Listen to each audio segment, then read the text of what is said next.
கடவுளே, தாயின் தந்தையுமானவரே, இந்த இனிமையான தூய நாளின் வழிபாட்டு சூழலுக்காக நன்றி செலுத்துகிறோம். இந்த வழிபாட்டில் வந்திருக்கிற நல்வுறவுகள் ஒவ்வொருவரையும் இந்த தூய அருளுக்கும் ஆற்றலுக்கும் இருக்கிறோம். இந்த தெய்வீக அன்பை உணர்கின்ற ஆற்றல் மிகுந்த பண்பை எங்கள் உள்ளதிலே ஏறியதும் ஒவ்வொரு நாளும் திருமறை வழியாக எங்களோடு உறவாடுகிறேன், உரையாடுகிறேன், நன்றி செலுத்துகிறோம். இந்த நாளிலும் உங்களுடைய சிந்தைகள் எங்கள் வாழ்வுக்கு வழியாக இருக்க அருள்தாரும். உங்களுடைய திருச்சொற்களில் எங்கள் வாழ்வுக்கு வெளிச்சமாகும், எங்கள் வழிக்கு ஒளியாகவும் நிலைக்கும். எங்கள் ஆண்டவரும் மீட்பருமாகிய இயேசு கிறிஸ்துவின் வழியாய் வேண்டிக் கொள்கிறோம். தாயும் தந்தையுமாகிய அன்பு கிறிஸ்துவுக்குள் அன்பான உறவுகளே, அவர்களை திருச்சபையாரே, உங்கள் அனைவரையும் ஆண்டவராகிய இயேசு கிறிஸ்துவின் திருப்பதிலே வாழ்த்துகிறேன். இந்த அரிய வாய்ப்பை கடவுள் அருளிருக்கிறார். கடவுளுக்கு மிகுந்த நன்றிகளை தெரிவிக்கிறேன். நேற்று 11 மணி வரைக்கும் கூட இங்கே அரியன் அருளுரையாற்றுவதாக உறுதி இல்லை. இன்றைக்கு நான் வேறொரு திருச்சபைக்கு செல்ல வேண்டியிருக்கிற சூழல். 1000 வாக்கு தொடர்ந்து ஒரு வாரமாக த்ரோட் இன்ஃபெக்ஷன் எங்களால் பேச முடியாத சூழல். எனவே வரும் வழியிலேயே அலைபேசி அழைத்தார்கள், நீங்கள் தான் நாளைக்கு அருளுரையாற்றுவீர்கள். இதெல்லாம் நான் வேறு திருச்சபைக்கு போகிறேன். இல்லை அதை கேன்சல் பண்ணிட்டு நல்ல வாய்ப்பு. நமக்கு 7 மணி வழிபாடு. இன்னொரு நல்ல வாய்ப்பு, நான் சொல்ல வேண்டிய திருச்சபை அருகில் இருக்கிற தீர்மானம் திருச்சபை. எனவே இங்கு அருளுரையாற்றிக்கு நான் கடந்து செல்ல வேண்டிய சூழல். 8:30 மணிக்கு இந்த வழிபாட்டில் பங்கெடுக்க வேண்டும். அரியனும் கூட இந்த தவக்காலங்களில் பொருள் வளத்தை காத்துக்கொள்ள வேண்டும். அதற்காக இறைவனை செய்யுங்கள். ஒவ்வொரு வாரமும் வெள்ளி, சனி, ஞாயிறு 3 நாட்களும் கன்வென்ஷன்கள் நம்முடைய பேராயத்தின் பல்வேறு திருச்சபைகளுக்கு சென்று வருகிற சூழல். ஆகவே உங்கள் இறைவேண்டலில் ஒரு திருப்பணிக்காக நீங்கள் கொண்டாடப்படி அன்பாக கிடைக்கிறோம். குறிப்பாக குரல் மட்டுமே நமக்கான பெரிய செல்வம். அதை வைத்துத்தான் கடவுளின் வாக்குகளை பறைசாற்ற வேண்டும். அதற்கு சிக்கல் வரும் அளவுக்கு எந்த விதமான பலவீனமும் ஏற்படாதபடி நீங்கள் உங்கள் நிறைவேண்டலில் ஆயர்களை தாங்கும்படி அன்பாக வேண்டும். இந்த நாளின் தலைப்பை ஒட்டி இந்த நாளுக்குரிய திருமறை பாடங்களை அடிப்படையாக வைத்து நம்முடைய சிந்தைகளை ஒருமுகப்படுத்த கடவுள் நமக்கு அருள் செய்வாராக. பாவ சுமையிலிருந்து விடுவித்தல் என்கிற தலைப்பில் இன்றைக்கு நாம் சிந்திக்க. பொதுவாகவே இந்த உலகம் பாவம் என்பதை எப்படிய வரையறுத்திருக்கிறது? சின் அப்படின்னு சொல்லப்படுற இந்த பாவம் எப்படி புரிந்து கொள்ளப்பட்டிருக்கிறது என்று பார்த்தால், ஒவ்வொரு தனிநபரும் தன்னுடைய தனிப்பட்ட வாழ்விலே செய்கின்ற தீமையான செயல்கள் பாவமாக வரையறுக்கப்படுகின்றன. அதையே சில நேரங்களில் கடவுளின் திருவாக்கை பகிர்ந்து கொள்ளும் வாய்ப்பை பெறுகிற முன்னாள் பாவிகள் என்று நம்பப்படுகிறவர்கள், நான் ஒரு காலத்தில் இப்படியாக இருந்தேன், அப்படியாக இருந்தேன், ஆண்டவர் என்னை தொட்டு என் பாவத்திற்கு நீக்கினார் என்று பறைசாற்றுகின்ற ஒவ்வொரு பாவத்தின் செயலும் எதுவாக இருக்கும் என்றால் பர்சனல் சின், தனி நபர் சார்ந்த பாவம். அது என்ன? ஒரு காலத்தில் குடிகாரராக இருந்திருப்பார், இப்பொழுது அவர் மனமாக இருப்பார். ஒரு காலத்தில் பீடியும் புகையுமாக இருந்திருப்பார், இப்பொழுது மனமாக இருப்பார். ஒரு காலத்தில் போதைக்கு அடிமையாக இருப்பார், இப்பொழுது மனமாக இருப்பார். இப்படி சின்ன பாவத்தை திருச்சபை உறவுகளும் உலகமும் பார்க்கிற பார்வை என்பது ஒரு தனிநபர் சார்ந்த பாவங்களுக்கான முன்னுரிமைத்தானே ஒழிய கூட்டு பாவத்தை குறித்தோ அல்லது அந்த பாவத்தால் பிறர் பாதிக்கப்படுவார் என்பதை குறித்தோ அக்கறை இல்லாத சமூகமாக இருப்பதை நாம் இது ஒரு புறம் இருக்க, இன்னொரு புறம் இந்த பாவம் எதை விடைய செய்கிறது என்கிற மரபு சார்ந்த புரிதலை எதெல்லாம் அவருடைய வாழ்வில் குறையாக படுகிறதோ அந்த குறைகளை சுட்டிக்காட்டி என்ன பாவம் பண்ணானோ இப்படி ஒரு நிலைமை அவனுக்கு, என்ன பாவம் பண்ணானோ இப்படி ஒரு குழந்தை பிறந்துருச்சு, என்ன பாவம் பண்ணானோ இப்படி கைகால் விளங்காம போயிடுச்சு, இப்படி தனிநபர் சார்ந்த பலவீனங்களுக்கெல்லாம் பாவம்தான் அடிப்படை காரணம் என்கிற பார்வையும் திருச்சபைக்கு மட்டுமல்ல ஒட்டுமொத்த சமூகத்துக்கும் இருப்பதை நாம் உணரலாம். எனவே பாவத்தை வரையறுப்பதும் பாவத்தினால் விளைகின்ற விளைவுகளை வரையறுப்பதும் உலகம் பார்க்கிற பார்வை வேறு, நம் ஆண்டவர் பார்க்கிற பார்வை வேறு. ஆண்டவரே, இவன் இப்படி பிறந்திருப்பது இவன் செய்த பாவமா, இவன் பெற்றோர் செய்த பாவமா என்று மரபு சார்ந்த ஒரு வினாவை ஆண்டவருக்கு முன் வைக்கிறார்கள். ஆண்டவர் சொல்லுகிறார், முட்டாள்களே, அப்படிதான் புரிஞ்சுக்கணும். அது இல்லை, ஆனால் நம்ம புரிஞ்சுக்கணும். முட்டாள்களே, அறிவிலிகளே, இது இவன் செய்த பாவம் அல்ல, இவன் பெற்றோர் செய்த பாவமும் அல்ல. இவனுக்குள்ளே இந்த பலவீனத்தின் நடுவில் கடவுள் எவ்வாறு செயல்படுகிறார் என்பதை அகண்ட கண்களால் பார்ப்பதற்காக உன்னை போன்ற என்னை போன்ற அறிவியல்களுக்கு ஒரு பாடமாய் இந்த பிறவியை எடுத்திருக்கிறான் என்று பார். அவன் இருக்கிற குறைகளை காணாது அந்த குறையின் நடுவிலே நிறைவை காண கற்றுக்கொள். ஒரு மாற்றுத்திறனாளியுடைய பண்புகளை புரிந்து கொள்ள கற்றுக்கொள் என்கிற பாடத்தை ஆண்டவர் பாவத்திற்கு எதிரான விளைவு என்பதிலிருந்து மாற்று சிந்தையாக சீடர்களுக்கு புகட்டுகிறார். அதே போல பாவம் என்கிற வரையறையை கூட ஆண்டவர் இயேசு கிறிஸ்து மாற்றி அமைக்கிறார். கடவுளும் அந்த சிந்தையில ஒருமுகப்படுகிறார் என்பதை நாம் புரிந்து கொள்ள வேண்டும். நாம் படிக்க கேட்ட முதல் பாடப்பிரிவில் கடவுளுக்கு எதிரான வஞ்சகம், கடவுளுக்கு எதிரான சதி திட்டம் பாவங்களில் பெரும் பாவம். இந்த வஞ்சகமும் சதி திட்டமும் மற்றவர்களுக்கு தெரியாது. மற்றவர்களுக்கு தெரியாத எதையும் நாம் பாவம் என்று சொல்வதும் இல்லை. ஒரு தனி நபரிடத்தில் இருக்கின்ற மற்றவர்களுக்கு தெரிகின்ற பீடி குடிப்பது பாவம், தண்ணி அடிப்பது பாவம், பொய் சொல்வது பாவம், இப்படி எல்லாம் சொல்லுகின்ற இந்த சமூகம் அவனுக்குள்ளே இருக்கிற வஞ்சகம் பாவம், அவனுக்குள்ளே இருக்கின்ற சதி செயல்கள் பாவம், பிறரை வீழ்த்த அவன் போடுகின்ற திட்டங்கள் பாவம் என்பதை குறித்து அக்கறைப்படுவதில்லை.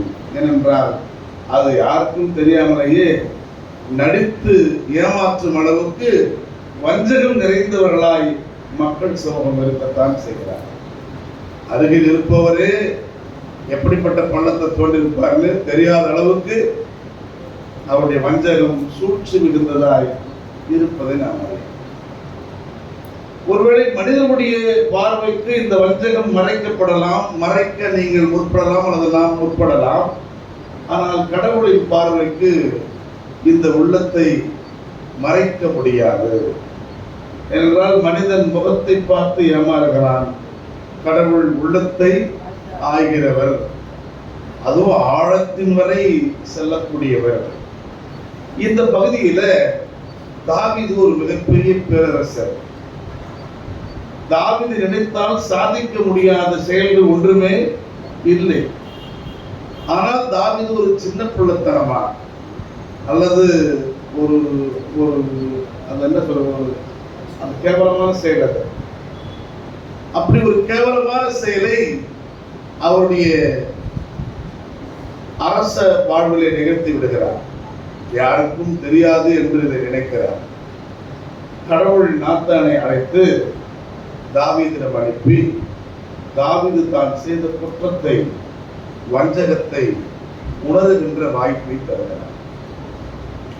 இந்த நாத்தானும் போயிட்டு, ஆண்டவரே, உங்களுடைய ஆட்சி காலத்தில், உங்களுடைய ஆட்சிக்கு உட்பட்ட இந்த மண்ணில தீமை நிறைந்த ஒருவன் இருக்கிறான்.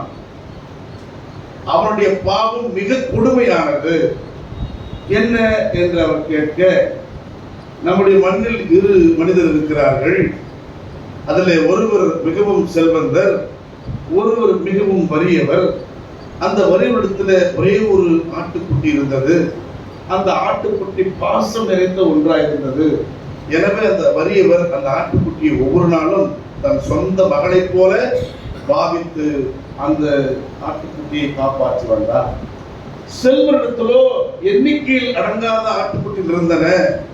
அவருக்கு ஒரு நாள் திடீரென்று வந்த வழிபோக்கன், இருந்தாலே கிடையாது, ரொம்ப வழிபோக்க தற்செயலாக வருகிற வழிபோக்கனை ஒன்று மகிழ்விக்க இந்த செல்வந்தன் தன் ஆடுகளிலிருந்து ஒரு ஆட்டை எடுத்து மகிழாமல் ஒரே ஒரு ஆடு வைத்திருந்த ஒரு வறியவன் ஆட்டை வஞ்சகமாய் பறித்து அதை அடித்து விருந்தாக்கினான் என்று சொல்ல, உடனே அரசன், அரசன் நீதி வழங்குறது இல்லையா, கடவுளின் சார்பாளர்கள் இல்லையா, உடனே அவர், யார் அந்த மனிதன்?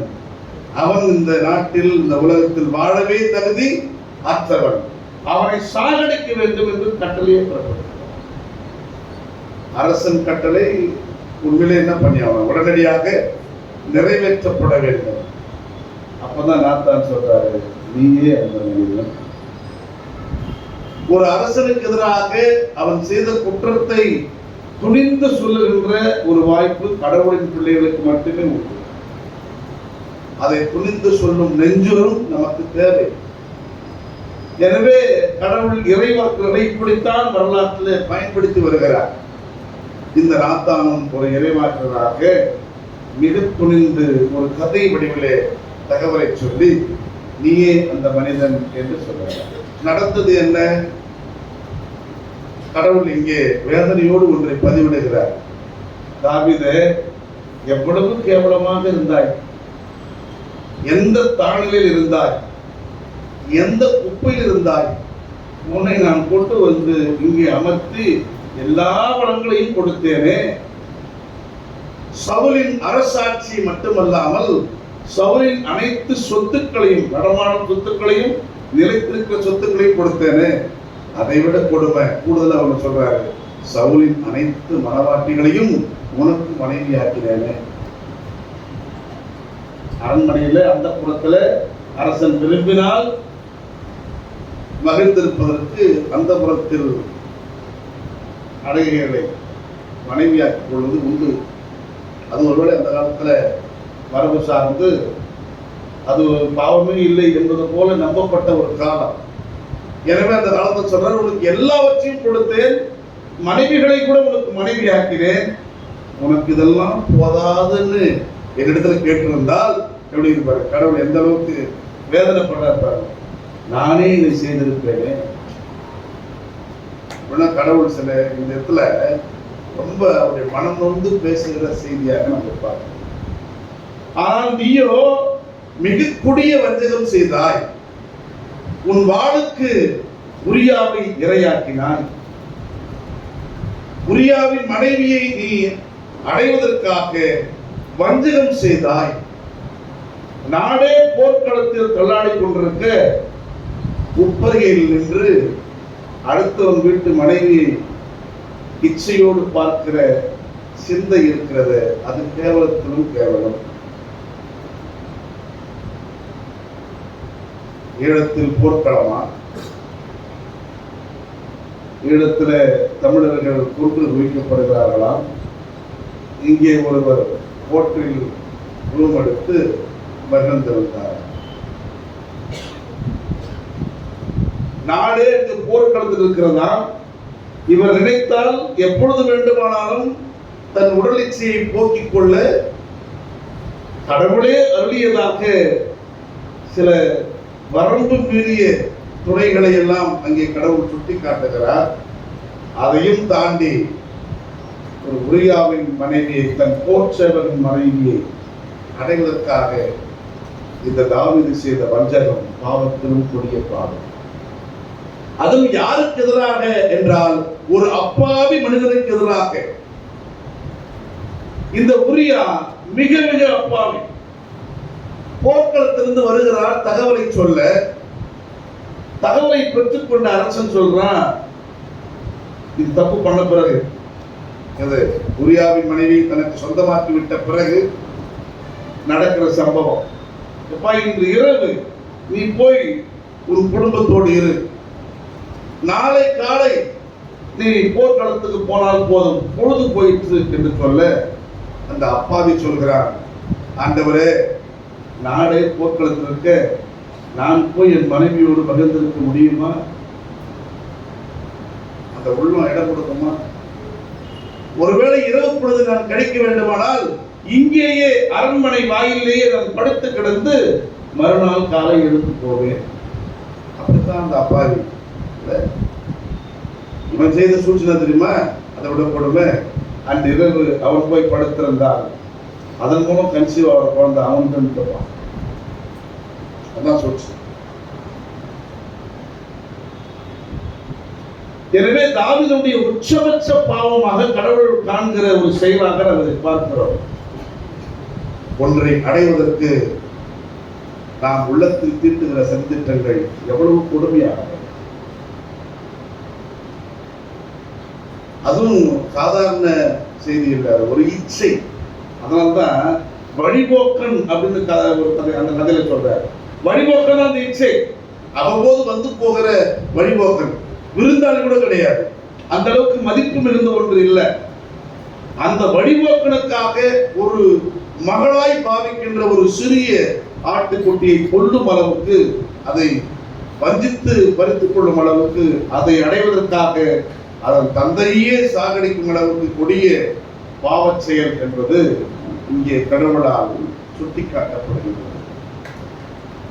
எனவே இந்த அரசன், இந்த தாவீது மனம் நொந்து, நான் கடவுளுக்கு எதிராக பாவம் செய்துவிட்டேன் என்று அழுது புலம்ப நாத்தான் சொல்கிறார், உன் பாவத்தை உணர்ந்ததால் நீ சாக மாட்டாய், ஆனால் உன் தலைமுறையை கொண்டு கடவுள் உன்னை அச்சுறுத்துவார், உனக்கு பிறந்த பிள்ளைகளே உனக்கு எதிராக திரும்புவார்கள். பாவம் கடைசி காலத்துல பிள்ளையுடைய வாளுக்கு தப்பிக்க தாவீது ஓடி ஓடி ஒளிஞ்ச கதைகள்லாம் நமக்கு தெரியும். ஆனால் கடவுள் நீதியை செய்கிறார். யாரை நீ வஞ்சித்தாயோ அந்த வஞ்சிப்புக்கு பிறந்த பிள்ளைதான் உனக்கு அடுத்த அரசர். சொல்ல சொந்த மனமாட்டிகள் எண்ணிக்கை இல்லாமல் இருக்கிறாங்க, சொந்த மனைவிகளுக்கு பிறந்த பிள்ளைகள் எண்ணிக்கை இல்லாமல் இருக்கிறாங்க.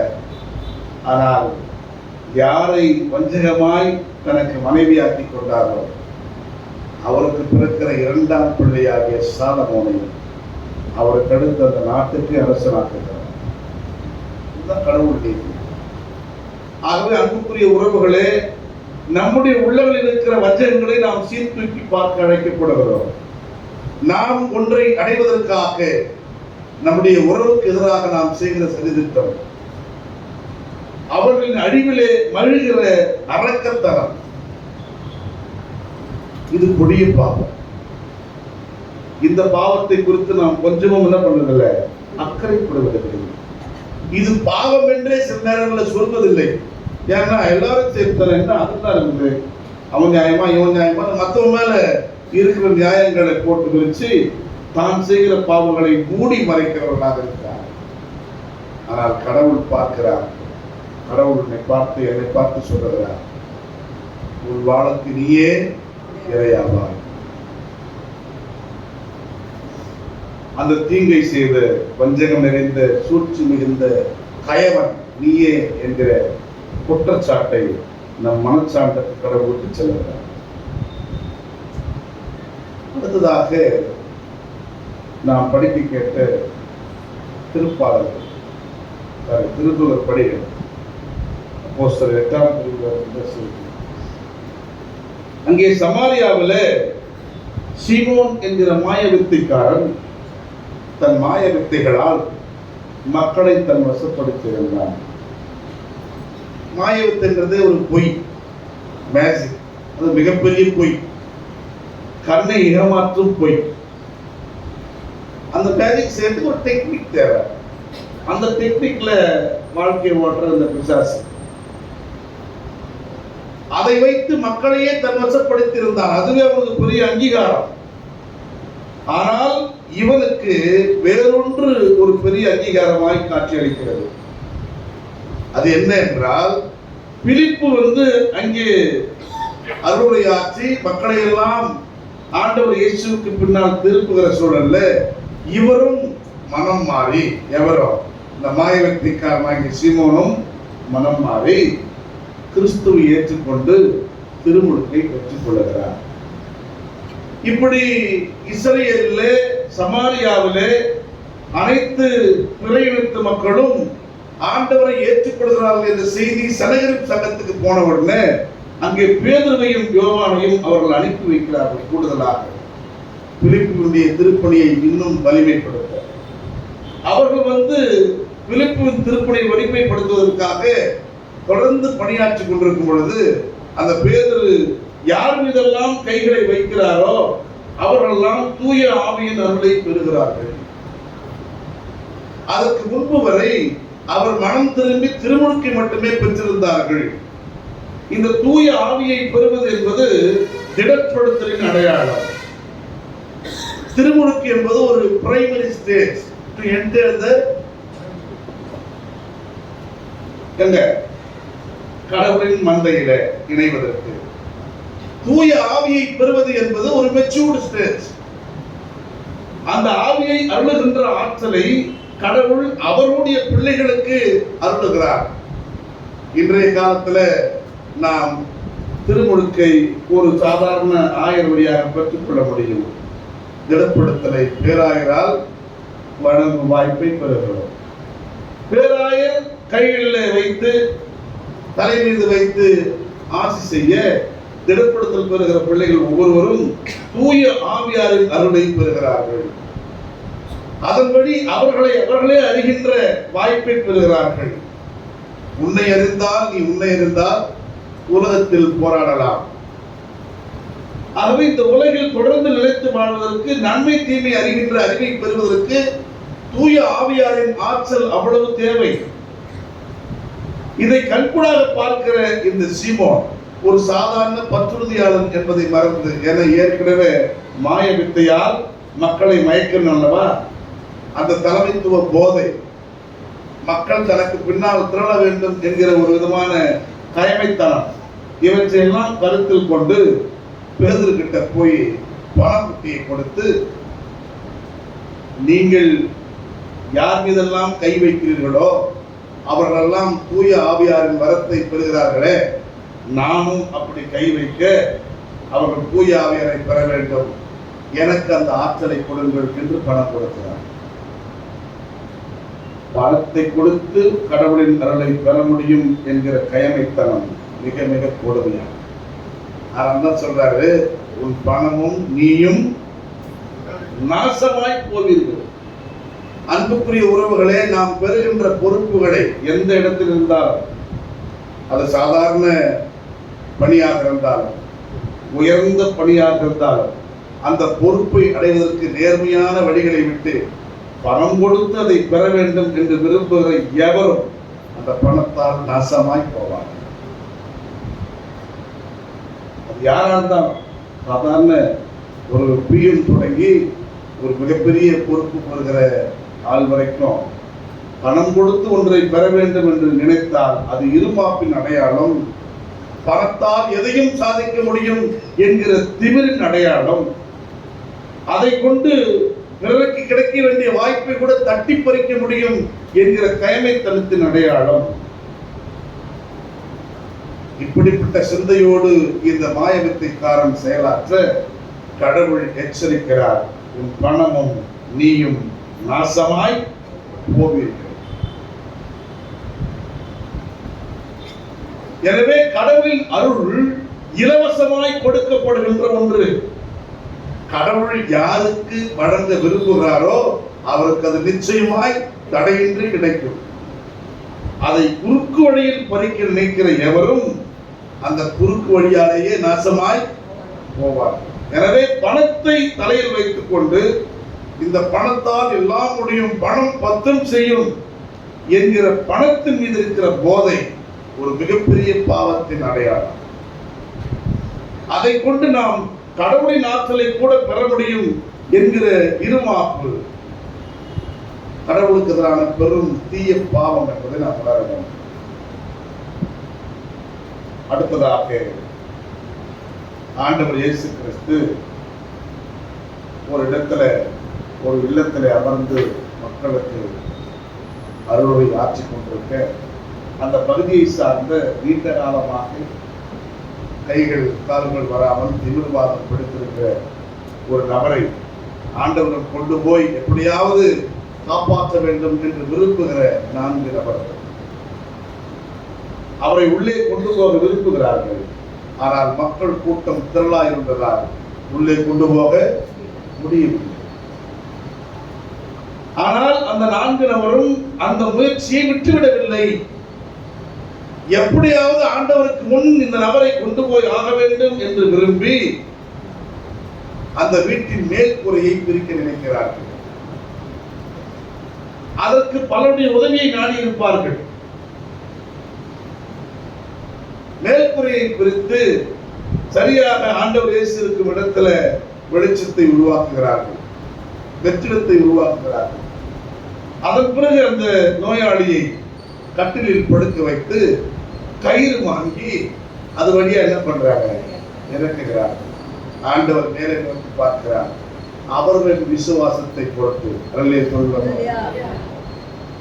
இந்த நபரை ஆண்டவர் முன் கொண்டு வந்தால் இவர் நலமடைவார் என்று நம்புகிற அவருடைய விசுவாசம், அதே நேரத்தில் அதற்காக அவர் எடுக்கிற தொடர் முயற்சி, இதை குறித்து கடவுள் மகிழ்ந்து இந்த உடல்நலமற்றவரை பார்த்து உன் பாவங்கள் மன்னிக்கப்பட்டன என்று சொல்கிறார்.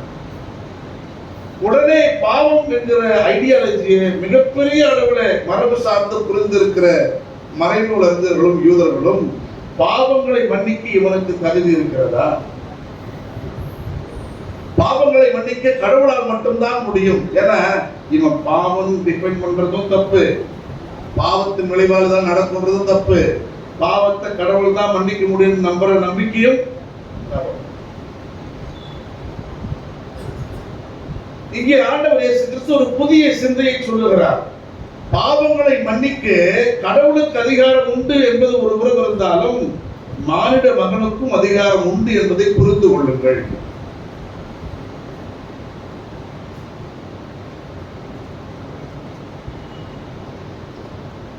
ஏனென்றால் இந்த பாவம் என்பது ஒரு தனி மனிதனால் விளைகின்ற விளைவு, பிறரை அது பாதிக்கக்கூடிய ஒன்று.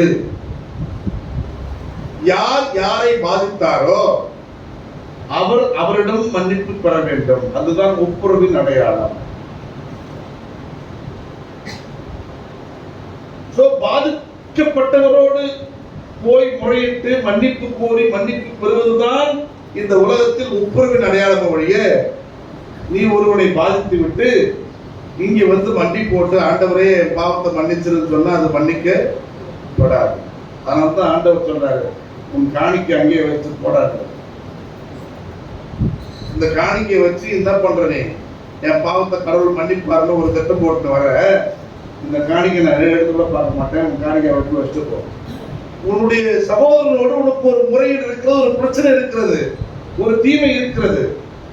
அதை சரி செய்து கொண்டு மன்னிப்பு கோரி ஒப்புரவாகி நீயும் உன் சகோதரன் இணைந்து வா. அந்த இணைவை தான் கடவுள் காணிக்கையாய் பார்க்கிறாரே ஒழிய இந்த பணத்தை அல்ல. எனவே கடவுள் விரும்புகிற ஒப்புரவு வேறு, மனிதன் நினைக்கிற சிந்தை வேறு. இங்கே ஆண்டவர் இயேசு ஒரு கேள்வி எழுப்புகிறார். எப்பா, இந்த ரெண்டுல எது எளிது? உன் பாவங்கள் மன்னிக்கப்பட்டன என்று சொல்லுவது எளிதா, உன் படுக்கை எடுத்துக்கொண்டு நட என்று ஒரு தீவிரவாதக்காரனை பார்த்து சொல்வது எளிதா? இந்த ரெண்டுல எது எளிதுன்னா, வாயில மன்னிச்சுன்னு சொல்றது எளிதுன்னு நம்ம நினைப்போம். படுக்கை எடுத்துக்கொண்டு நட என்றது அற்புதம். அப்படிதானே? அப்படிதானே? உன் படுக்கை எடுத்துக்கொண்டு நட அப்படின்னு சொல்றது அற்புதம். உன் பாவங்கள் மன்னிக்கப்பட்டன அப்படின்றது ஒரு மனித இயல்பின் அடையாளம். இது ரெண்டுத்துல எது எளிது என்றால், மனிதர்கள் புரிந்து கொள்வது படுக்கை எடுத்துக்கொண்டு நட என்பது எளிதல்ல, அது அற்புதம். பாவங்கள் மன்னிக்கப்பட்டது என்பது எளிது, அதை சொல்லக்கூடாது, அது கடவுள் தான் மன்னிக்க முடியும். உன் படுக்கையை எடுத்துக்கொண்டு நட என்று முறையான மருத்துவத்தால் செய்ய முடியும். கை கால் முறிந்து போனவன் கூட முறையான மருத்துவம் பெற்றால் மீண்டும் இயல்பு நிலைக்கு திரும்ப முடியும். காலம் ஒருவேளை தாழ்த்தப்படலாம், ஆனால் மீண்டும் இந்த உடலை மறு உருவாக்கம் செய்ய தகுந்த மருத்துவங்கள் இருக்கின்றன. ஆனால் மன்னிப்பை வழங்க நல்ல உள்ளங்கள் இல்லை, அது கடினமானது. யார் பாதிக்கப்பட்டாரோ அவர் தானாக முன்வந்து மன்னிப்பது என்பது கடவுளின் செயல்.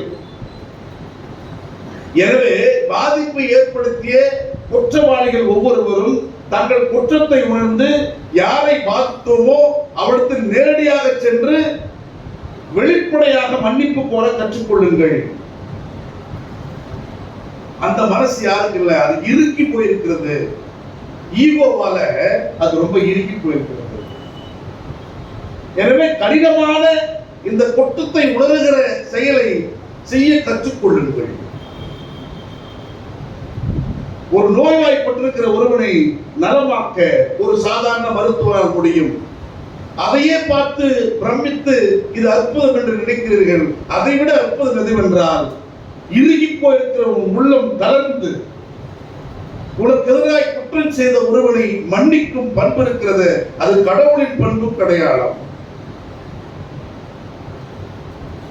யாக்கோபு ஏசாவை சந்திக்க ஆசைப்படுகிறார் உள்ளத்துல. எப்பொழுது தெரியுமா? அவருடைய கடைசி காலத்தில். அவர் குற்றத்தை உணர்கிறார். தன் சகோதரருக்கு எதிராக நான் இழைத்த வஞ்சகம் மிக மிக தீமையானது. இந்த வஞ்சகத்தோடு நான் இறந்து போனால் என் வாழ்வு அமைதி பெறாது. எனவே எப்படியாவது என் சாவுக்குள்ளாக என் சகோதரரை சந்தித்து நான் வாழ்வு பெற வேண்டும் என்று விரும்புகிறார். அப்படி விருப்பத்தோடு அவர் பயணப்படும் பொழுது சகோதரனுக்கு எதிராக செய்த தீச்செயல் நினைவுக்கு வருகிறது. அதே கோபத்தில் அந்த சகோதரன் இருப்பாரானால் என்னை கொல்லும் அளவுக்கு அவருக்கு கோபம் இருக்கிறது. ஒருவேளை என்னை கொன்றாலும் கொன்று போடுவார். எனவே வேலைக்காரிகளை முன்னால, அவளை பிறந்த பிள்ளைகளை முன்னால, அதுக்கடுத்து வச்சு கடைசி படிக்கட்டுல இவர் வர முன்னே பொருட்கள சொல்லியிருக்கிறார். ஒரு அவர் கேட்டார்னா, உன்னுடைய அடிமைகளின் பணியாளர்கள் சொல்லு, யாருக்கு அடிமை? ஏசாவுக்கு யாக்கோபு அடிமையாம். குற்றத்தை உணர்கிற உள்ளம், மன்னிக்க விரும்புகிற உள்ளத்துக்கு அடிமைதான். அதில் சொல்லாம அந்த பரந்த மனப்பான்மை தேவை. எனவே இந்த யாக்கோபு ஏசாவை நோக்கி பயணப்படும் இந்த வேளையிலே கடவுள் தடை செய்கிறார். அந்த தடை எப்படி உருவாக்குறா? ஒரு மற்போரால் உருவாக்குகிறார். மல்யுத்தம். பொதுவாகவே யுத்தங்கள் யாருக்கு யாருக்கு நடக்கும் அப்படின்னா, சமமான எடை உள்ளவர்களுக்கு, சமமான ஆற்றல் உள்ளவர்கள் நடக்கும், சமமான ஏஜ் குரூப் நடக்கும். அதான் பாக்ஸிங்கா இருந்தாலும் சரி, கராத்தே இருந்தாலும் சரி, எந்த சண்டையா இருந்தாலும் அந்த அதனுடைய அறம் என்னவென்றால் சமமான பலமுள்ளவர் மோதிக்கொள்ள வேண்டும். ஆனால் இங்கே கடவுள் வேண்டும் என்று சமமற்ற இரண்டு பேரை மோத விடுகிறார். 80 அல்லது 90 வயதுக்கு மேலான யாக்கோபு வெறும் 25 வயதே மிகுந்த இளைஞர். இல்ல, இங்க இருக்கிற 90 வயசு ஆளு ஒரு 25 வயசு இளைஞர்கிட்ட நிற்க முடியுமா? தட்டி போடுவான், எப்படா கிழவாங்க. என உடலால் பலம் வகித்தவர். ஆனால் இந்த யாக்கோபு இந்த இளைஞனோடு தொடர்ந்து போராடுகிறார். தோல்வியை ஒப்புக்கொள்ள மாட்டேன்றார். எத்தனை ரவுண்ட் அடிச்சாலும் திரும்பி எழுதுகிறார். அப்படி உள்ளத்துல என்னன்னா, இவனை வெல்ல வேண்டும் என்பதல்ல குறிக்கோள், எப்படியாவது என் சகோதரனை சந்திக்க வேண்டும். அதற்கு முன்னால் நான் செத்து போகக்கூடாது. நான் சந்தித்து என் குற்றத்தை உணர்ந்து அவரிடத்தில் மன்னிப்பு கோர வேண்டும். அதுவரை என் உயிரை நான் பிடித்து வைத்திருக்க வேண்டும். எனவே எத்தனை ரவுண்ட் அடிச்சாலும் தெரியல, இரவு முழுவதும் அல்லி சொல்லாம இரவு முழுவதும் அந்த இளைஞனோடு போராடி போக்காத ஒரு கிழவனாக யாக்கோபு இருக்க, இங்கே கடவுள் யாக்கோபை பார்த்து சொல்லுகிறார், அன்பு மகனே, நீ தொடர்ந்து போராடி வெற்றி பெற்றிருக்கிறாய். கடவுளோடும் மனிதரோடும் போராடி வெற்றி பெற்ற உனக்கு ஒரு சன்மானம் என்னன்னா, இது முதல் நீ யாக்கோபு இல்லை, இஸ்ரவேல். இந்த நாள் வரைக்கும் நீ ஏமாற்றுக்காரன், எத்தன், பித்தலாட்டக்காரன், வஞ்சகன், பொய் பேசுபவன், தீமைக்கு சொந்தக்காரன். ஆனால் எப்பொழுது உன் மனம் மாறி அதற்கு தடையை எல்லாம் தாண்டி கண்டிப்பாக தன் சகோதரை சந்தித்தே ஆக வேண்டும் என்று தீர்மானித்தாயோ, எப்பொழுது உன் குற்றத்தை நீ உணர்ந்தாயோ, எப்பொழுது மன்னிப்பு கோர வேண்டும் என்கிற பரந்த மனப்பான்மையை பெற்றுக் கொண்டாயோ, அப்பொழுது நீ என் பிள்ளையாகிவிட்டாய். இத்தனை ஆண்டுகள் கண்டுகொள்ளாத கடவுள் இன்றைக்கு பார்த்து சொல்லுகிறார், இனி நீ இஸ்ரவேல். அப்படி இஸ்ரவேலாக பண்பால் உயர்ந்த இந்த யாக்கோபு ஏசாவை சந்திக்கும் பொழுது ஒருவரை ஒருவர் கட்டி தழுவுகிறார்கள். கண்ணீரால் அந்த இடம் நிரப்பப்படுகிறது. எல்லோரையும் அனுபவப்படுத்துறாரு.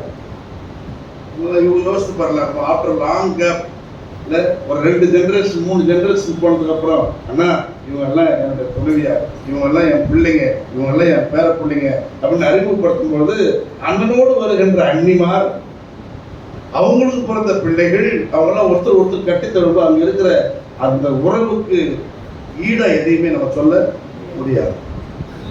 ஆனால் இங்கே நாம் ஒட்டி பிறந்தவர்கள் ஒருவரை ஒருவர் பார்க்க முடியாத அளவுக்கு இருக்க மனமுள்ளமாய் இருக்கிறோம். ஒருவருக்கு ஒருவர் பேசிக்கொள்ள முடியாத அளவுக்கு ஒரு நீண்ட பகைமையின் அடையாளமாய் நின்று கொண்டிருக்கிறோம். சொந்தக்காரர்களோடு ஒப்புரவாக முடியாத அளவுக்கு இறுக்கமான உள்ளம் படைத்தவராக இருந்து கொண்டிருக்கிறோம். தொடர்ந்து யாக்கோபாக இருக்கிறோம், இஸ்ரேலாக மாறவில்லை. ஆனால் பக்தியில் இஸ்ரேலாக காட்டிக் கொள்கிறோம்.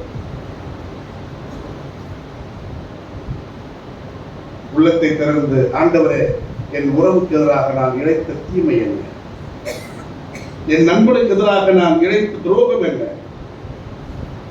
என் உள்ளத்தை பக்குவப்படுத்தும் ஆண்டவரே. எத்தனை ஆண்டு காலங்கள் என் ஒட்டி பிறந்தவனை பார்க்க முடியாத அளவுக்கு என் முகம் மறைக்கப்படுகிறது. என் சித்தப்பா சித்தியை பார்க்க முடியாத அளவுக்கு என் உள்ளம் இறுகி போயிருக்கிறது.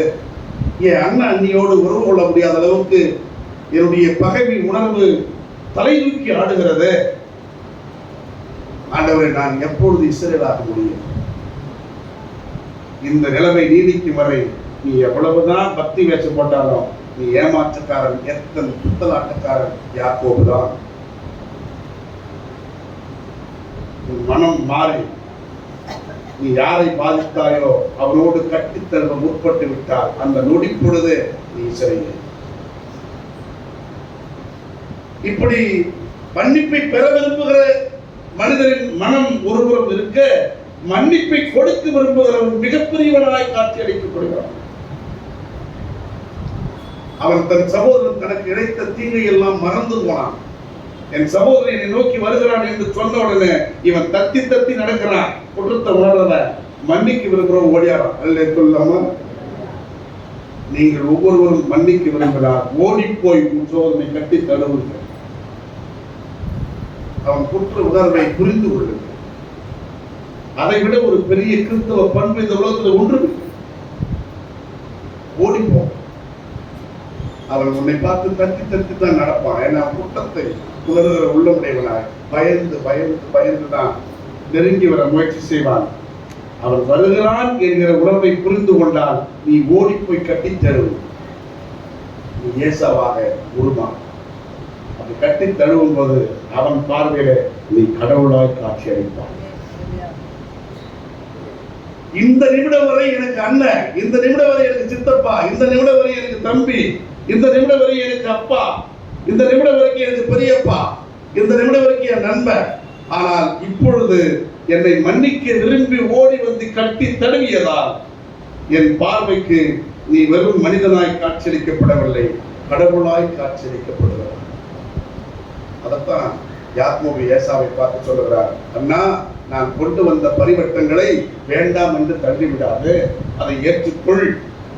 இது என் பாவ செயலுக்காக நான் கொடுக்கிற பாவ நிவாரணமாக இருக்கட்டும். இது நீ ஏற்றுக்கொண்டால் தான் என்னை நீ மன்னித்தா என்பதை நான் உறுதி செய்ய முடியும். கண்ணீர் மழுக அழுகியதை சொல்லும் பொழுது அப்பொழுது யாக்கோபு சொல்றாரு, வேண்டாப்பா, எனக்கும் தேவையான அளவு கடவுள் செல்வத்தை கொடுத்திருக்கிறார். நான் உன்னிடத்தில் வாங்கி வாழ வேண்டும் என்ற அளவுக்கு குறை எனக்கு எதுவும் இல்லை, எனக்கு வேண்டாம் என்று மறுக்க யாக்கோபு கெஞ்சுகிறார். ஏசாவை ஏற்றுக்கொண்ட பிறகு யாக்கோபு சொல்றாரு, அண்ணா உன் முகத்தை நான் பார்க்கும் பொழுது கடவுளை பார்ப்பது போல் உணர்கிறேன்.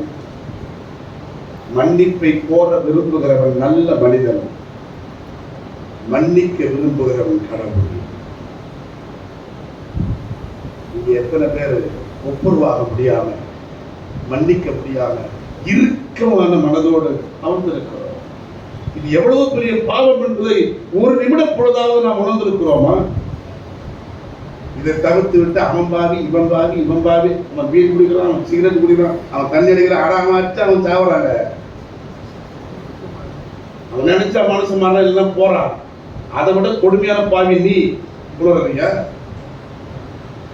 கடவுளின் பார்வையில தீமையாய்ப்பட்ட அத்தனையும், வஞ்சகம் நிறைந்த உள்ளம், பணத்தால் எதையும் பெற்றுவிட முடியும் என்கிற இருமாப்பு, மன்னிக்கவே மறுக்கின்ற இறுக்கமான மனமும், கடவுளுக்கு எதிரான தீச்செயல் நிறைந்த பாவங்கள், இவை மூன்றும் உனக்கு சொந்தமாயிருந்தால் இன்றே மனம் திரும்ப. இன்று மனம் திரும்பினான், நீ இன்றைக்கு சரியே இல்லை என்றால் தொடர்ந்து யாக்கோபுரான் உலகத்துக்கு ஒத்த வேஷம் தரித்து உலகை நீ ஏமாற்றலாம், கடவுளை ஒருபொழுதும் முன்னால் ஏமாற்ற முடியும். அந்த உறவுகளே, உறவுகளுக்கு முன்னுரிமை கொடுங்கள், ஒப்புரவுக்கு முன்னுரிமை கொடுங்கள், ஒருவரை ஒருவர் மன்னிக்க கற்றுக்கொள்ளுங்கள், ஒருவருக்கு எதிராக ஒருவர் வஞ்சகம் செய்வதை நிறுத்தி விடுங்கள், ஒருவருக்கு எதிராக ஒருவர் பணத்தால் எதையும் சாதிக்கலாம் என்கிற இருமாப்பை தவிர்த்து விடுங்கள். இறுக்கமாய் இருக்கிற உள்ளத்தை தளர்த்தி ஒருவர் ஒருவர் கட்டி தழுவி அழுந்து புலம்புங்கள், உறவுகளை பரிமாறிக்கொள்ளுங்கள். அதில் தான் கடவுள் மகிழ்வார ஒழிய எந்த விதமான இருமாப்புக்குரிய செயலாளர், வஞ்சகம் இருந்த பாவத்துக்குரிய செயலாளர் கடவுள் ஒருபொழுதும் மகிழ மாட்டார். கடவுளுக்கு மகிழ்வை கொடுக்க ஆயத்தமாகும். கடவுள் தாமே இந்த திருவாக்குகளால் நம்மை ஆற்றல்படுத்தி வழிநடத்துவாராக. ஆமென்.